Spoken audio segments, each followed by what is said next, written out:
to find, in order to solve the triangle, we need to know what is the measure of angle K. We also need to know the length of side J, and we need to know the length of L.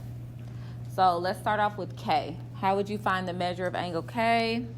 So subtract it from 180. So if you take 180 minus 29 minus 25, what do you get in your calculators? 133? I can't hear you. 126? Who got 126? Sorry, I don't feel like turning my head to look at my answer, so I was listening to you guys. All right, so now we know that, and we have a pair. Now that I have a pair, I can do the law of sines. Because I know a side, oh, that's a little too dark. Hold on.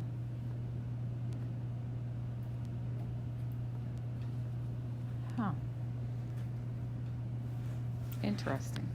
Because I know that 126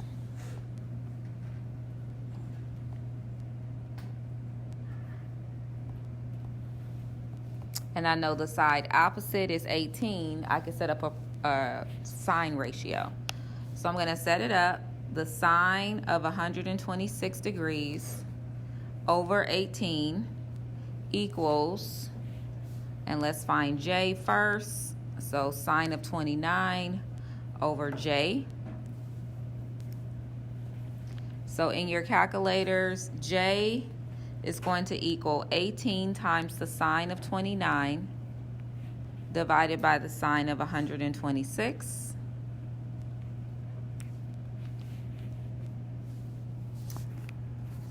So that would be what? What did you get?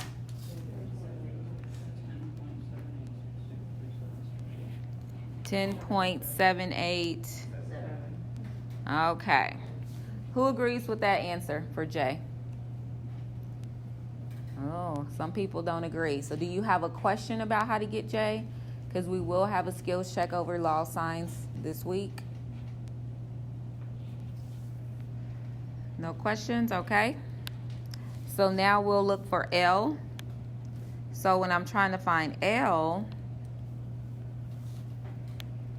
I have the sine of 126 degrees over 18 equals the sine of 25 over L. So L equals 18 times the sine of 25 over the sine of 126. And what did you get for L?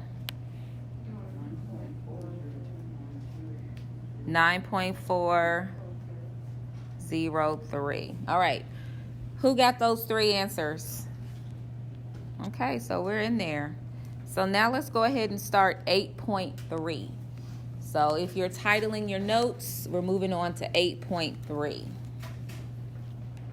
8.3 is the law of cosines. Copy down the law of cosines.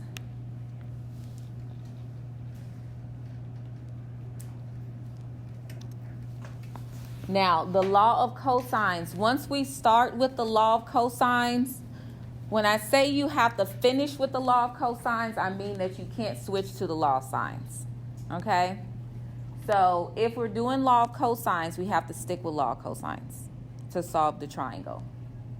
So go ahead and copy down this formula for the law of cosines, and then we will work through some examples, a couple of examples today, and then we'll finish it, a couple every day.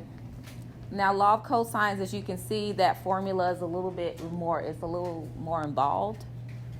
So you definitely need a calculator. So if you don't have a calculator, you might want to get up and walk a couple of feet and grab you a calculator, because you need a calculator for law of cosines.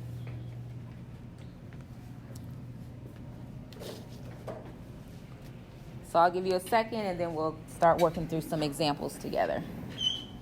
Ooh, that was squeaky. Wow. So a couple of things with the law of cosines. I kind of look at it as like two pieces. It starts off looking very similar to the Pythagorean theorem, right? We have our a squared equals b squared plus c squared, which is very, very similar to the Pythagorean theorem, okay? The other thing to keep in mind with the law of cosines is that it has bookends. And what I mean by that is whatever side I start off with, if I start off with little a, I have to end with big A, okay? And the letters will be moved around. So if I'm trying to find a side A, then I have to end with the cosine of that angle. Or if I'm trying to find an angle, then I have to start with that side. Okay, so that's kind of how I look at it. We'll practice with it a little bit. So take a moment and copy down our first example. Example 1, draw out the triangle, and then we will solve it using the law of cosines.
So when you take your test, it won't say you have to use the law of cosines. But do we see why this one would be the law of cosines and not the law of sines?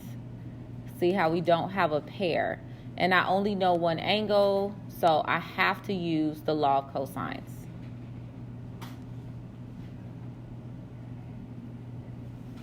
So what I like to do is write it out using the letters of this particular triangle to help you. Instead of using A, B, C, I'm going to write the law of cosines using H, J, and K. So I need to start by finding, I have to start by finding the side opposite of angle H, because this is the only angle I know right now. So I need to start off by finding angle H. I mean, not angle H, sorry, side H. So when I write it, H is going to be my bookends. So I'm going to start this with H squared, and it's going to end with the cosine of H. So that's my bookends. So H squared equals the other two sides squared, which are J and K, minus 2 times JK multiplied by the cosine of H. So now that I have the law of cosines rewritten using the letters that pertains to this example, we can go in and fill in everything that we know. So we don't know little h, but I know H squared equals J. And what is J?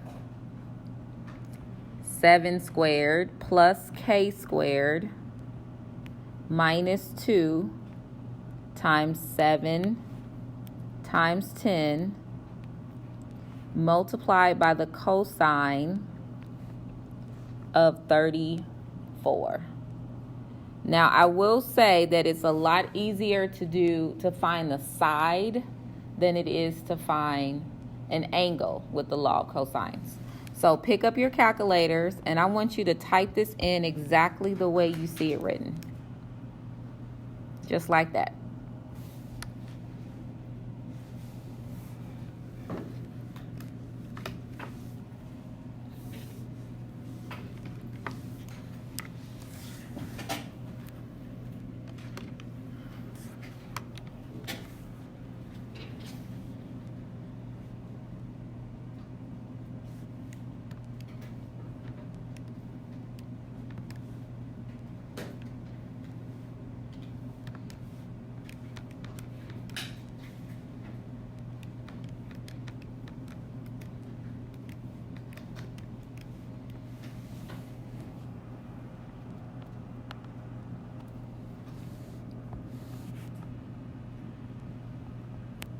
And you should get that H is approximately equal to 32.935.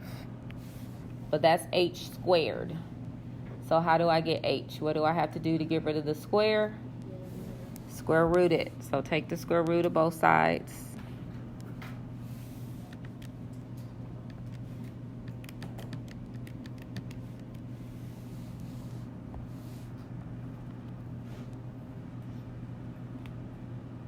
And you should get 5.739. So we found one thing. So we know that H is 5.739. So I'm going to put that on my triangle because I know that that is 5.739. So what I mean is, now that I do have a pair, right, we can't switch to the law of sines. So we have to stick with the law of cosines for the rest of the problem, even though we technically have a pair. Okay, so now let's go ahead and we can either find J or K, angle J or K. I'm going to go ahead and find K next, though. So before I do that, because I want to rewrite the law of cosines, does anyone need more time to copy down these steps here? All right, so let's go ahead and find K.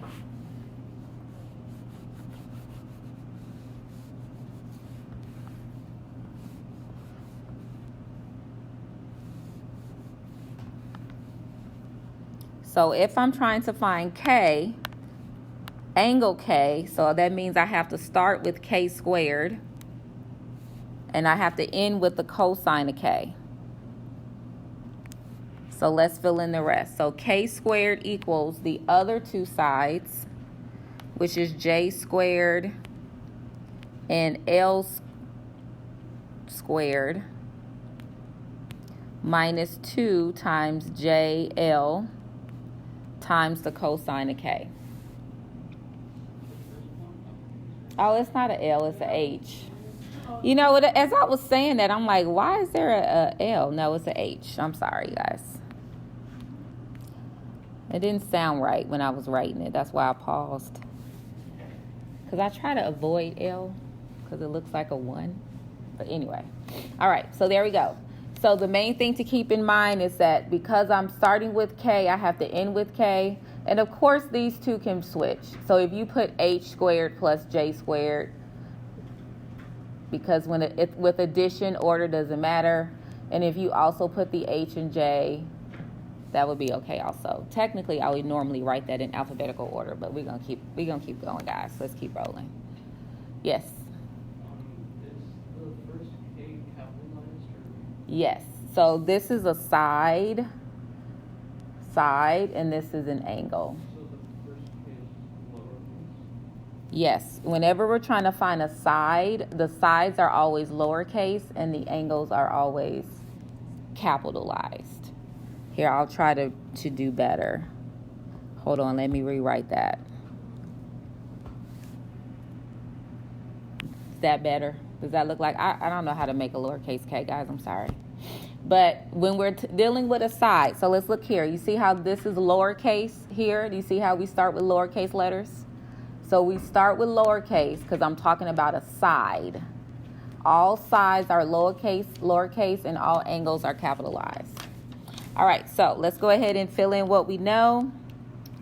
So we know k, lowercase k, is 10 squared.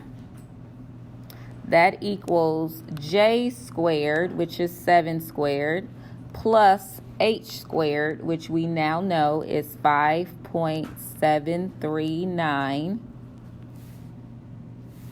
And then that's minus 2 times 7 times 5.739 times the cosine of capital K, because I'm looking for an angle.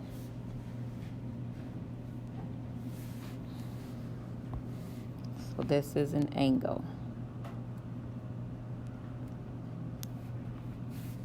Everything else is sides that we're talking about. So we're trying to find angle K. So the reason why I said using the law of cosines to find an angle is harder is because we can't just type this in our calculator in one step like we did. We have to break this up into pieces. So if you could, so what I do is I do my exponents first. We're following order of operations. So I type in this as a piece, and then this is the last piece. So let's go ahead and start typing it in. Let's do 10 squared first.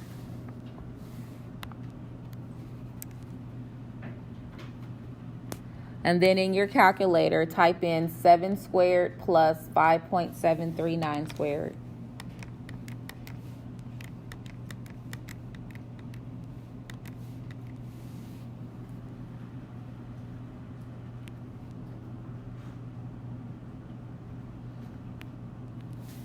And then multiply 2 times 7 times 5.739.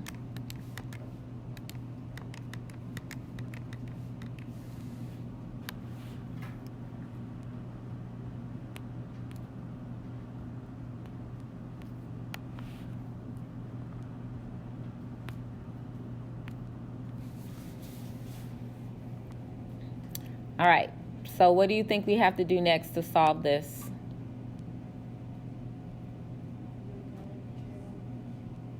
So this is what a lot of students do, which is wrong. So let me tell you the wrong answer.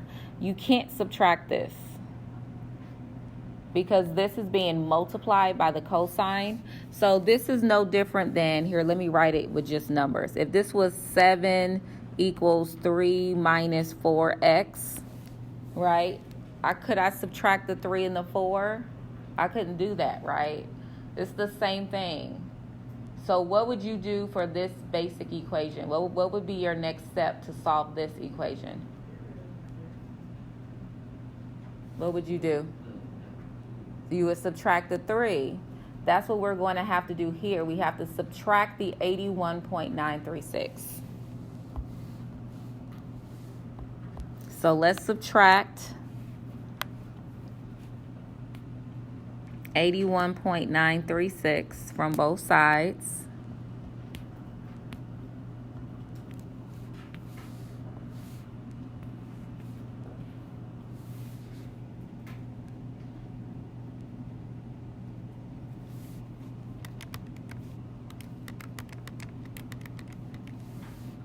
And we get 18.064 equals negative 80.346 cosine of K. Now what do I do to get rid of that negative 80? Because it's being multiplied by the cosine. So divide. Go ahead and divide both sides by negative 80. So take 18.064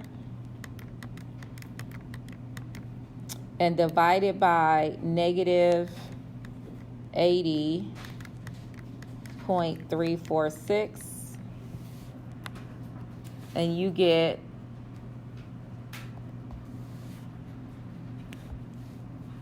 a negative 0.225 equals the cosine of angle K.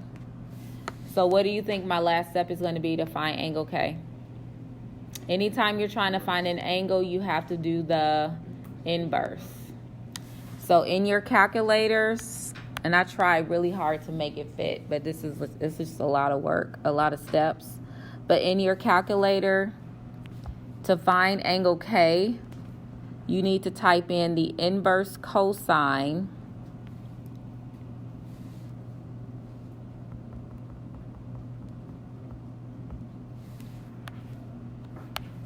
of this number. So K equals the inverse cosine of negative 0.225. So go ahead and type that in your calculator.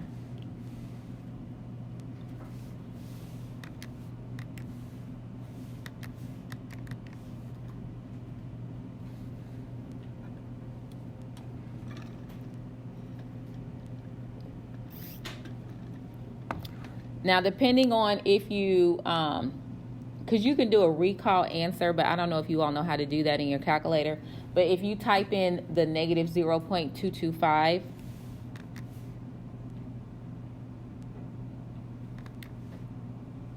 it's just a little bit different, but we're still close. You get 103.003 degrees. So that would be the measure of angle K.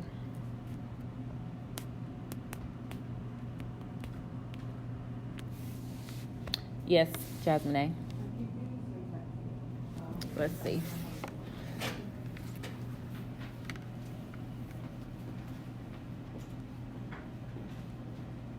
I think you're using, this is the negative. You have to use this.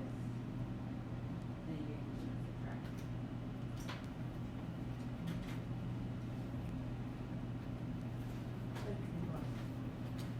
All right, so now that you know two angles, now we can always use triangle sum. So to find angle J, we don't need to do law of cosines. Go ahead and do triangle sum. Because we know that two angles inside of our triangle, we have two. So to find the last one, because I figured out that this one is 103. So to find the measure of angle J,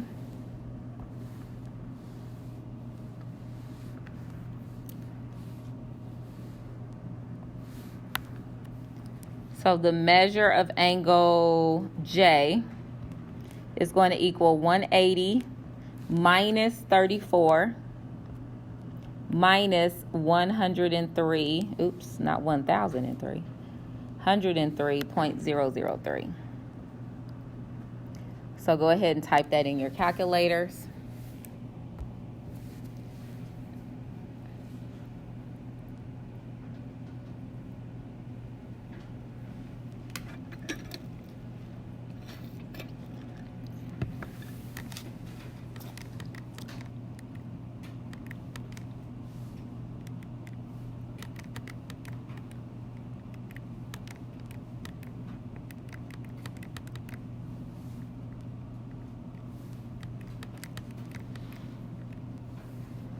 And you should get that your last triangle is 42 point, not the last triangle, your last angle J is 42.997 degrees.